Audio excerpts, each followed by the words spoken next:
Сіздің ауылдағы жол жаман ба? Бұл әкімнің тікелей міндеті. Көп адам білмейді, бірақ заң нақты айтады.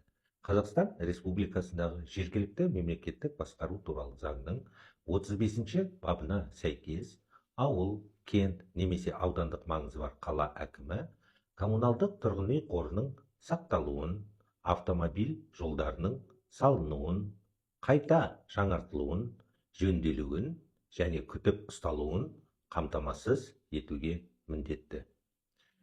Яғни сіздің ауылыңыздағы шұрық тесік жол, жөнделмеген көшелер, қараусыз қалған үйлер бұл қаржы жоқ деген сылтау емес, бұл заңмен бекітілген жауапкершілік. Егер әкім бұл міндетті орындамаса, сіз шағым түсіре аласыз. Жоғары органдарға жаза аласыз.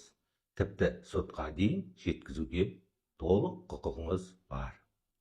Есіңізде болсын, сіз жай ғана тұрғын емессіз, сіз сапалы инфрақұрылымды талап етуге толық құқығы бар азаматсыз.